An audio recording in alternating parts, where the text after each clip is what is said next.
Good morning class. Welcome back to your video lecture sessions. कैसे हैं आप सब? हम आज बात कर रहे हैं स्टैंडर्ड 8 के चैप्टर 4 रिप्रोडक्शन के, राइट। हम नया चैप्टर स्टार्ट कर रहे हैं। आपका चैप्टर अभी आने वाली हाफ ईयरली में आने वाला है। इसके बाद एक और चैप्टर चलाना है हमें, जो वो भी हमें पढ़ना है। वो भी आपके एग्ज़ाम में इंक्लूड होगा। बहुत टाइम हो गया है, मैं थोड़ा बिजी था तो हम लोग पढ़ नहीं पाए थे, बट अब रेगुलर पढ़ाई होगी। तो और अब तक इतने टाइम में भी मुझे किसी का होमवर्क आया है नहीं जितना आपको टाइम मिला है, और उसी में से आपको एग्ज़ाम देनी है। इस बार रिटर्न एग्ज़ाम है, कोई गूगल फॉर्म नहीं आने वाला है। जैसे आप सब लोगों ने ग्रुप में जो है आपका देख लिया होगा, पेपर स्टाइल सिलेबस सब आ गया है। तो आप समझ गए होंगे कि इस बार कोई ऑनलाइन गूगल फॉर्म की एग्ज़ाम नहीं होने वाली है। हम लोग कुछ और सोच रहे हैं जिसमें आपको लिखना होगा।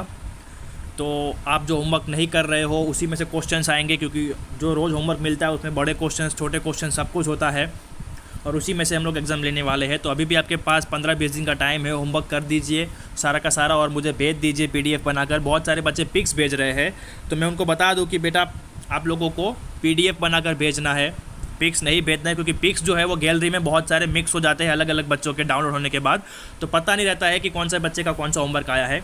तो आप PDF बनाकर भेज दो, तो उससे क्या आप चैट में आसानी से पता चल जाता है कि इस बंदे का इतना होमवर्क आ गया है, राइट। तो नया चैप्टर स्टार्ट करते हैं। रिप्रोडक्शन है। हम लोगों ने 7th में रिप्रोडक्शन पढ़ा था प्लांट्स में, राइट। हम लोगों ने एसेक्सुअल एक ही टाइप पढ़ा था, जिसमें बहुत सारा हमने पढ़ा था। फ्रेगमेंटेशन है, बर्डिंग है, स्पोर फॉर्मेशन है, राइट। हमने ये सारा डिस्कस कर लिया था। अब हम आगे बढ़ रहे हैं उसी टॉपिक पे। हम लोग एक और स्टेप आगे ले रहे हैं, that is we are going to study sexual reproduction in this chapter. तो स्टार्ट करते हैं।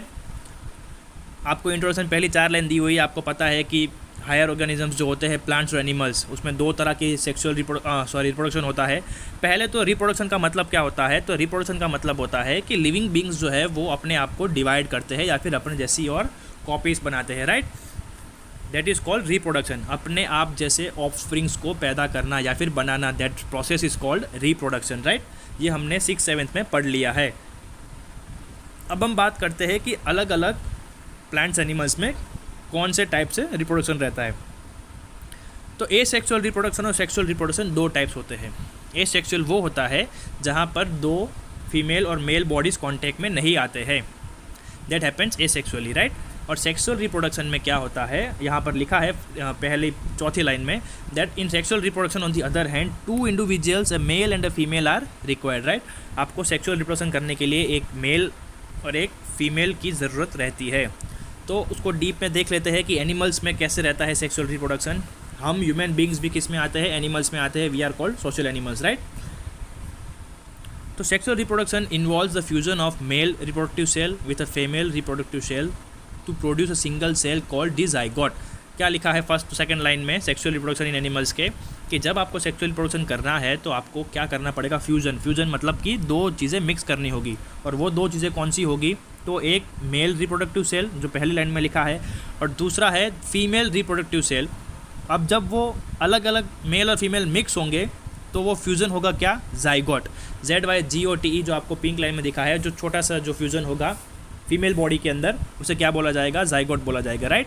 अब इस फ्यूज़न की प्रोसेस को क्या बोलते हैं? The process of fusion of 2 cell is called fertilisation. जब मेल गैमेट और फीमेल गैमेट या फिर मेल सेल और फीमेल सेल मिलता है तब ज़ाइगोट बनता है, और जो मिलने की प्रोसेस है उसको क्या बोलेंगे हम? Fertilisation, right. In animals the male cell और male gamete is called the sperm, while the female cell और female gamete it is called ovum.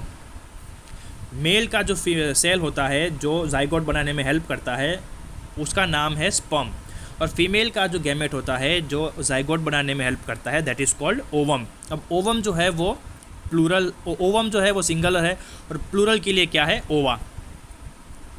एक अगर सेल बनाया है फीमेल का तो वो ओवम कहलाएगा, अगर बहुत सारे बनाए हैं तो वो ओवा कहलाएंगे, राइट। अब आगे बढ़ते हैं टाइप्स ऑफ फर्टिलाइजेशन में। अब हमने फर्टिलाइजेशन क्या पढ़ा कि जब ज़ाइगोट बनता है उस प्रोसेस को हम क्या बोलेंगे? फर्टिलाइजेशन। अब उसकी अलग अलग टाइप्स देख लेते हैं। 2 टाइप्स होती है, एक एक्सटर्नल और एक इंटरनल। नाम सुन के हमें पता चल गया कि भाई एक्सटर्नल जो होती है वो शरीर के बाहर होगी, और इंटरनल जो होती है वो बॉडी के अंदर टेक्स प्लेस होगा, राइट। तो कुछ एनिमल्स जो होते हैं जैसे कि फिश और फ्रॉग्स, उनमें क्या होता है? फीमेल फ्रॉग जो होता है वो पानी में अपने एग्स छोड़ देती है, और उसी के आजू बाजू में मेल फ्रॉग जो होता है वो अपने सेल्स छोड़ देता है, और वो पानी के अंदर ही अपने आप फ्यूज़ हो जाएंगे। ये कहाँ हुआ, दोनों की बॉडी के बाहर, इसलिए उन्हें क्या बोला जाता है, एक्सटर्नल फर्टिलाइजेशन, राइट। उसके बाद आता है इंटरनल फर्टिलाइजेशन। तो उसमें क्या होता है, इंटरनल फर्टिलाइजेशन में मेल के जो स्पर्म्स होते हैं उन्हें ओवा तक पहुंचना पड़ता है, राइट। द स्पर्म स्विम्स, देखिए फिफ्थ लाइन में लिखा है, the sperm swim to the eggs and fertilise them. In higher animals like lizard, crocodiles, birds and mammals fertilisation takes place inside the female's body. जो higher organisms होते हैं उन्हें क्या होता है, ये जो प्रोसेस है जाइगोट बनाने का या फिर फर्टिलाइजेशन का जो प्रोसेस है वो फीमेल बॉडी के अंदर रहेगा, राइट। अब इसमें एक वर्ड आया है मैमल्स। तो मैमल्स कौन से होते हैं, तो मैमल्स वो एनिमल्स होते हैं जो बच्चों को डायरेक्ट पैदा करते हैं, अंडे नहीं देते हैं, राइट। मैमल्स वो होते हैं जो अपने बॉडी में से फीमेल जो है वो डायरेक्टली बच्चों को पैदा करते हैं, जैसे कि हम, राइट। गाय, भैंस, ह्यूमन बींग्स, ये सारे के सारे जो है वो अंडे नहीं देते हैं, दे directly produce the young ones. तो ऐसे एनिमल्स को क्या बोला जाएगा, मैमल्स बोला जाएगा, राइट। एक एक्सेप्शनल है मैमल्स में जो अंडे देता है, जो कि है एकाइंडा, जो आपको फिगर 4.1 में दिया हुआ है, उसमें क्लियरली लिखा हुआ है द इकाइंडा is an exceptional mammal which lay eggs. ये एक ऐसा एकलौता मैमल है जो क्या करता है, अंडे देता है, राइट। अब रिप्रोडक्शन इन मैन पढ़ते हैं, मतलब कि ह्यूमन बींग्स में मेल में कैसे रिप्रोडक्शन होता है, एक बॉय मैन कब बनता है और रिप्रोडक्शन कैसे कर सकता है और कैसे होता है, क्या चीज़ होती है उसके अंदर, वो देख लेते हैं। The male reproductive system, the male reproductive organs are called testis. आपको जब हम आगे के पेज में जाएंगे तो आपको एक फिगर दी होगी 4.2, उसमें आपको अच्छे से मिल जाएगा टेस्टिस क्या होता है। तो जो मेल का जो सेल होता है, जो हमने आगे पढ़ा स्पर्म, वो और ओवम जब मिक्स होते हैं तभी जाइगोट बनता है, और उस प्रोसेस को क्या बोलते हैं, फर्टिलाइजेशन। तो ये जो स्पर्म होता है वो कहाँ बनता है, रिप्रोडक्टिव ऑर्गन्स में, और वो रिप्रोडक्टिव ऑर्गन्स कौन से हैं, तो वो है आपके टेस्टिस, राइट। मेल्स में क्या होता है, टेस्टिस होता है। They start reproductions of sperm at puberty. जो टेस्टिस होते हैं वो स्पर्म बनाना कब चालू करते हैं, प्यूबर्टी पे। अब प्यूबर्टी कौन सी एज होती है, तो puberty is a stage eight which a person attain sexual maturity, मतलब कि उसका बॉडी जो है वो सेक्सुअल मैच्योर हो चुका है और वो क्या कर सकता है, अब उसकी बॉडी जो है वो स्पर्म बनाना स्टार्ट कर देती है। जनरली ये बॉयज़ में आता है after 13 to 15 years of age, right. Then their testis starts producing sperm cells. हल्की हल्की मूछें आने लगती है, डांटी आने लगती है, राइट। आपकी आवाज़ चेंज हो जाती है क्योंकि आपकी बॉडी के सारे हार्मोन्स जो है वो चेंज हो रहे हैं, मतलब कि अब आप मैच्योरिटी अटेन कर रहे हो, राइट। तो उस उम्र को क्या बोलेंगे, प्यूबर्टी बोलेंगे। तो प्यूबर्टी के बाद आपके जो मेल टेस्टिस होते हैं मेल्स में, वो क्या करेंगे, स्पर्म बनाना स्टार्ट कर देंगे, right. We will discuss this in great detail in the later chapter. अब आगे बढ़ते हैं। ये आपको फिगर 4.2 दिया हुआ है, इसमें बहुत आपको अच्छे से समझा गया है। देखो, the testis lies in a sac called the scrotal sac. ये जो है यहाँ पे, ये रहा है आपके testis, right.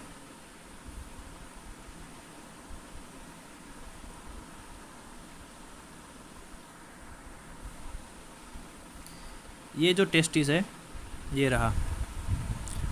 The testis lies in a sac called this scrotal sac. आपको वहाँ पर नाम दिया हुआ है स्क्रोटल सैक। अब which is located outside the abdominal cavity. They produce sperm in large numbers. The sperms collect and mature in a tube called epididymis. यहाँ पर एक पीले कलर का ऊपर टेस्टिस के ऊपर येलो कलर का है, that is your epididymis, right. यहाँ पर आपको उसका नाम दिया हुआ है epididymis. From here they travel through a muscular tube called vast difference. वही जो येलो कलर की ट्यूब है यहाँ पर आपको नाम मिल जाएगा वास्ट डिफरेंस, राइट। अब वहाँ से स्पर्म जो है वो ट्रैवल करेंगे into the urethra which lies inside the penis. जब इंटरकोर्स होता है, सेक्स होता है, तो ये जो स्पर्म होते हैं वो टेस्टिस से वाया वास्ट डिफरेंसा यूरेथ्रा में जाएगा और वहाँ से पेनिस के थ्रू बाहर निकलेगा, right. As the sperms travels through the vas deferens secretions from various glands pour in. अब जब ये वास्ट डिफरेंस में से स्पर्म जो है वो ट्रैवल कर रहा होता है तो बॉडी के अलग अलग ऑर्गेन्स में से क्या होता है, सीक्रेशन आता है। और वो सीक्रेशन जब स्पर्म के साथ मिलता है तो वो एक फ्लूइड बन जाता है, राइट। थोड़ा स्टिकी, थोड़ा लिक्विड बन जाता है, उसे बोलते हैं semen. The mixture of secretion and sperm is called, यहाँ पर आपको दिया हुआ है 6th लाइन में सीमेन लिखा हुआ, राइट। अब सीमेन क्या होता है वो उसी के जस्ट बाद में लिखा हुआ होता है। For clear understanding that the semen containing sperm is transferred into vagina और the opening of the female reproductive system by penis. Sperms have a head and a long tail, the tail helps them to swim the ovum. ये रहा आपका एक single sperm का image. क्या होता है, उसका हेड होता है और उसका एक टेल होता है। ये टेल जो है वो उसको स्विम करने में हेल्प करता है।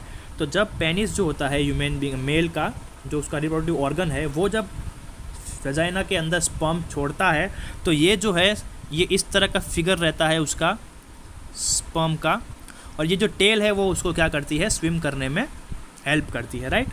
ये था हमारे मेल्स का रिप्रोडक्टिव सिस्टम। टेस्टिस जो होती है वो कहाँ रहती है, वो स्क्रोटल सैक में रहती है। वहाँ पे क्या होता है, टेस्टिस जो है वो स्पर्म बनाते हैं, फिर वो वहाँ से स्टोर होते हैं एपिडाइमिस में। एपिडाइमिस से वो जाते हैं वाया वास्ट डिफरेंशिया यूरेथ्रा में, और यूरेथ्रा से जाते हैं via penis into females reproductive organ, right. वहाँ पर उसको बहुत सारे काम मिलता है, सिक्रेशंस मिलते हैं वास्ट डिफरेंस में, जहाँ पर वो स्पर्म से क्या बन जाता है, सीमेन बन जाता है। अब हम आगे बढ़ते हैं फीमेल रिप्रोडक्टिव ऑर्गन्स में, राइट। तो यहाँ पर एक और फिगर दिया हुआ है नीचे 4.3 फीमेल रिप्रोडक्टिव सिस्टम। सारा जो क्या रिप्रोडक्शन का पार्ट है वो इन्हीं की बॉडी में रहता है, इन्हीं का इंपॉर्टेंस है, राइट। स्पर्म जो है वो ह्यूमन बीइंग मेल में से ट्रांसफ़र होके फीमेल में चला जाएगा। वहाँ पर मेल पार्ट का जो रोल होता है रिप्रोडक्शन में वहाँ पर ख़त्म हो जाता है। उसके बाद फीमेल बॉडीज़ में क्या क्या होता है जब स्पर्म एंटर हो जाता है, तो वो पढ़ लेते हैं। तो फीमेल रिप्रोडक्टिव सिस्टम स्टार्ट करते हैं। द ओवरीज और the female reproductive organs lie in the lower part of the abdominal cavity. They start producing ova when a girl reach puberty. जैसे हमने मेल में देखा था कि टेस्टिस जो है वो प्यूबर्टी के टाइम स्पर्म प्रोड्यूस करते हैं, वैसे ही ओवेरीज जो होती है, ओवेरीज आपको मैं दिखा दूँ कहाँ है। ओवेरीज ये रही, ये जो आपको दिख रही है रेड कलर की, वो क्या है, ओवेरीज है। ये क्या करेंगी, ये क्या बनाएगी, ओवा बनाएगी जब प्यूबर्टी अटेन कर लेगी girls, right. Usually either of ovaries produce 1 ovum each month. एक महीने में दोनों में से कोई एक ओवेरी एक ही ओवा बनाएगी, राइट। बॉयज़ मेल्स में क्या होता है, millions of sperm cells are produced, but in girls 1 month only 1 ovum cell is produced by only 1 ovary. दोनों में से कोई भी एक ओवेरी जो है वो सिर्फ और सिर्फ क्या करेगी, एक ओवा बनाएगी, राइट, एवरी मंथ। उसके बाद over each ovary is a muscular tube which ends in a funnel with finger like projections. This tube carries the ovum from the ovary to the uterus और womb and is called the fallopian tube. अब ये जो tube है यहाँ पर आपको नाम दिया हुआ है फेलोपियन ट्यूब। ये दोनों बाजू रहता है, ओवेरीज दोनों साइड है। तो अब जब ये दोनों ओवेरीज जो है वो ओवम प्रोड्यूस करेगी तो ये जो लाइन है यहाँ से वो अंदर आएगी, यहाँ से भी अंदर आएगी। कहाँ पर, एक जगह है जिसका नाम है यूरेथ्रा। क्या नाम है, यूरेथ्रा नहीं, यूट्रस। यूरेथ्रा मेल्स में रहता है। तो ये जो फेलोपियन ट्यूब है वो क्या करेगी, ओवेरीज में से ओवा को यूट्रस तक लेके आएगी, राइट। उसके बाद क्या होता है, यूट्रस क्या है वो देख लेते हैं। The uterus is the muscular organ, its lower portion is called the cervix. It is connected to the vagina which opens to the outside. The ovaries are attached to the uterus by ligaments. Male जो reproductive organ है penis, वो क्या करेगा, via vagina sperm जो है वो service तक छोड़ देगा, राइट। यहाँ तक क्या करेगा, वो स्पर्म सेल को छोड़ देगा। यहाँ से क्या होगा, ओवेरीज में से एक ओवा आएगा और इन द यूट्रस क्या होगा, इनका फ्यूज़न होगा विच इज़ कॉल्ड फर्टिलाइजेशन। जिससे क्या बनेगा, हमने अभी आगे पढ़ा, जाइगोट बनेगा, राइट। अब ये कैसे होता है, जो मैंने अभी आपको बताया, स्पर्म सेल जो है वो वजाइना के अंदर जाता है वाया पेनिस, तब वो मिक्स होते हैं तो क्या होता है वो देख लेते हैं। तो हमारा नेक्स्ट टॉपिक है fertilisation, pregnancy and child birth. तो the sperm introduce into the vagina during intercourse travel up the vagina and uterus into the fallopian tube. अभी मैंने आपको बताया कि जो स्पर्म होते हैं वो वजाइना के अंदर वाया पेनिस इंट्रोड्यूस किया जाता है और वो वजाइना से ट्रैवल करके कहाँ पहुँचते हैं, यूट्रस तक पहुँचते हैं। अब यूट्रस तक क्यों पहुँचते हैं, क्योंकि वहाँ पर फीमेल का गैमेट है जिसका नाम है ओवम, जो हर महीने सिर्फ एक ही बनता है। It is here that one of the sperm fuses with the ovum और fertilization takes place। अब देखो, एक ही ओवम है तो जाहिर सी बात है कि एक ही स्पर्म सेल जो है वो क्या करेगा, उसके साथ फ्यूज़ करेगा, क्योंकि मेल प्रोड्यूस करता है millions of sperm sales, right. Human male body जो है वो एक दिन के मिलियंस ऑफ स्पर्म सेल्स बना सकता है, लेकिन फीमेल जो है वो महीने में सिर्फ एक बार ही एक ओवा बनाएगी, वो भी किसी एक ओवेरी से। तो one usually of the sperm fuses with ovum और fertilisation takes place. The zygote thus formed divides repeatedly and travels to the uterus. It gets attached to the wall of uterus and forms the embryo or tiny baby. The cells of the embryo divide and differentiate into different type of form of tissues. The tissues forms organs and the embryo slowly takes the formula of a baby. This is when it is called a fetus. अब क्या होता है, zygote बन गया, उसके बाद वो uterus की जो वॉल होती है, ये जो यूट्रस है ना, इसकी वॉल के अंदर जाइगोट बनेगा और इसी के अंदर वो चिपक जाएगा। अब उसके बाद क्या होगा, वो एम्ब्रियो क्या बनेगा, एम्ब्रियो बनेगा। उसके बाद उसके अंदर डिवीज़न स्टार्ट हो जाएगा, टिश्यूज़ बनना स्टार्ट हो जाएंगे, उसके बाद टिश्यूज़ में से ऑर्गन्स बनना स्टार्ट हो जाएंगे और फाइनली एक क्या होगा, एक बच्चा पूरा का पूरा बन जाएगा, राइट। और जब ये बन जाता है baby, from zygote to baby, that is called foetus, right. क्या बोलते हैं उसे, फीटस बुलाते हैं। यहाँ पर नीचे आपको फिगर 4.4 में दिया हुआ है, क्या होता है देखिए, आपको फर्स्ट फिगर में दिया हुआ है कि एग और स्पर्म सेल मिक्स होते हैं। देखो 3 स्पर्म सेल है लेकिन अंदर ओवा एक ही है। अगले फिगर में हमने देखा कि सिर्फ एक ही स्पर्म सेल अंदर एंटर कर पाया, उसके बाद वो क्या करेगा, the sperm cell nucleus fuses with the egg nucleus. अब स्पर्म और ओवा दोनों जॉइंट हो गए हैं और उसके बाद 4th स्टेज में क्या होगा, अंदर सेल डिवीज़न स्टार्ट हो जाएगा, टिश्यूज़ बनना स्टार्ट हो जाएंगे, ऑर्गन्स बनना स्टार्ट हो जाएंगे और उसके बाद ये पूरा का पूरा 9 मंथ्स लगेगा इतना पूरा बेबी बनाने में, राइट। अभी 9 मंथ्स में इस फीटस को न्यूट्रिशन कैसे मिलते हैं वो देख लेते हैं, प्रेगनेंसी क्या होती है वो देख लेते हैं, कौन से पीरियड को हम प्रेगनेंसी बोलते हैं, ये बच्चा जो माँ के पेट के अंदर है अभी यूट्रस के अंदर, उसे न्यूट्रिशन कहाँ से मिलता है, कैसे मिलता है, वो पढ़ लेते हैं। तो फिगर के नीचे आपको पैराग्राफ दिया हुआ है, वो मैं पढ़ रहा हूँ। The wall of uterus has rich supply of blood vessels from which the growing embryo draws nutrition.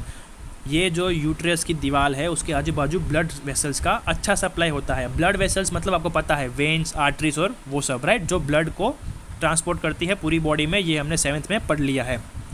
तो ये जो ब्लड वेसल्स होते हैं वो यूट्रस के साथ अच्छे से कनेक्टेड होते हैं और हमने ये भी पढ़ा था कि ब्लड जो है वो हर जगह एनर्जी पहुँचाता है, राइट, ऑक्सीजन पहुँचाता है लंग्स में से, ये सारी प्रोसेस हमने आगे पढ़ी हुई है।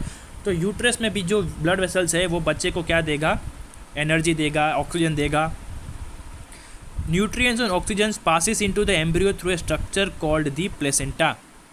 ये जो ब्लड वेसल्स है उसमें से जो न्यूट्रिएंट्स और ऑक्सीजन है वो प्लेसेंटा नाम के एक स्ट्रक्चर से क्या करेगा, उस बच्चे को मिलेगा। यहाँ पर आप देख सकते हो एक स्ट्रक्चर है जिसका नाम है प्लेसेंटा, वो क्या करेगा, इस वेसल्स में से ऑक्सीजन और न्यूट्रिएंट्स किसको देगा, बच्चे को देगा। और ये प्लेसेंटा और क्या करता है, the placenta also carries waste material from the embryo into the mother's blood. अब यहाँ से जो ये बैग के अंदर जो कचरा, ये जो बेबी है वो उसकी बॉडी कचरा बनाती है, वो भी क्या करता है, प्लेसेंटा यहाँ से बाहर फेंक देता है ब्लड के अंदर, ताकि ये ब्लड जो है वो लंग्स में जाके फिर से प्यूरीफाई हो जाए, right. It is connected to the embryo by umbilical cord. ये जो आपको रेड कलर का दिख रहा है वो है आपका अम्बेलिकल कोड, राइट। ये प्लेसेंटा एम्ब्रियो किससे कनेक्टेड रहता है, अम्बेलिकल कोड से कनेक्टेड रहता है। ये जब बच्चा पैदा होता है आपने देखा होगा कि वो नाड़ियाँ काटते हैं, राइट, ये अम्बेलिकल कोड वही चीज़ है। अब आगे बढ़ते हैं, उसको न्यूट्रिशन कैसे मिल रहा है वो हमने देख लिया, उसकी बॉडी में से वेस्ट कैसे जा रहा है वो भी हमने देख लिया। The baby grows in the mother's uterus about 9 months. अब ये जो जाइगोट से लेके पूरा बच्चा बनता है उस पीरियड को 9 महीने लगते हैं और इस पीरियड को क्या बोलता है, this period is called pregnancy. Inside the uterus it is protected by sac called the amniotic sac. अब माँ के पेट के अंदर बच्चा है फिर भी उसे प्रोटेक्शन की क्या ज़रूरत है कि एमनियोटिक सैक बनाया हुआ है। तो जब मदर ट्रैवल कर रही होती है, कहीं बैठ के खड़ी होती है, कहीं बैठती है, तो बॉडी को जर्क्स आते हैं, राइट, तो पेट हिलता है, तो अंदर जो होता है वो बच्चा डेलिकेट होता है, तो वो इधर उधर हड्डियों से टकरा जाएगा, ऑर्गन से टकरा जाएगा या फिर वो डिसलोकेट हो जाएगा। उसके लिए ये जो शॉक्स आते हैं उसके लिए क्या है, उसके एम्ब्रियो के अंदर एक फैसिलिटी है जिसका नाम है एमनियोटिक सैक, राइट। ये एमनियोटिक सैक क्या होता है, ये बच्चे को शॉक से बचाएगा। जैसे आप लोग घर के ऊपर सोफ़ा में बैठते हैं तो सोफ़ा के पीछे गद्दी रहती है, राइट, पोचा पोचा रहता है, डायरेक्ट ही लकड़ा नहीं आ जाता है। अगर आप डायरेक्ट लकड़े पे बैठोगे तो आपको लकड़ा चुभेगा, इसीलिए आप क्या करते हो, गद्दी रखते हो। बस सेम यही होता है, जब बच्चा एम्ब्रियो में होता है तो उसको शॉक से प्रोटेक्ट करने के लिए क्या होता है, एमनियोटिक सैक होता है, और उसके अंदर क्या रहता है, एमनियोटिक फ्लूइड रहता है, which acts like a cuisine. When the baby is ready to born, the sac bursts and the wall of the uterus goes through contractions to push the baby out of the vagina. जब बच्चा 9 महीने का हो जाता है, बड़ा हो जाता है, तो क्या होता है, ये जो एमनियोटिक सैक होता है वो फट जाता है और सारा पानी जो है वो फीमेल बॉडी से बाहर आ जाता है। और क्या होता है, इस वॉल के अंदर, इस सैक के अंदर कॉन्ट्रैक्शंस चालू हो जाते हैं। मतलब क्या करता है, अंदर से बच्चे को एक पुश मिलता है जिससे वो बच्चा बाहर आ जाए, राइट। यहाँ पर आज का सेशन ख़त्म करते हैं। अगले वीडियो में ट्विंस से स्टार्ट करेंगे। आपका होमवर्क जो है वो मैं आपको ग्रुप में भेज दूंगा, जो आपको पीडीएफ में से ही लिखना है। क्वेश्चंस देख के आपको पता चल जाएगा आपको क्या होमवर्क करना है। और मैंने अभी बताया कि आपके एग्ज़ाम्स कॉर्नर पर है, 26 और 24 अक्टूबर आपके एग्ज़ाम स्टार्ट हो जाएंगे। तो होमवर्क करते रहिए, होमवर्क भेजते रहिए, एटलीस्ट लिखते रहिए, ताकि आपको एग्ज़ाम में लिखने का पता चले, राइट। मिलते हैं अगले वीडियो में, तब तक stay home, stay safe, good bye, take care.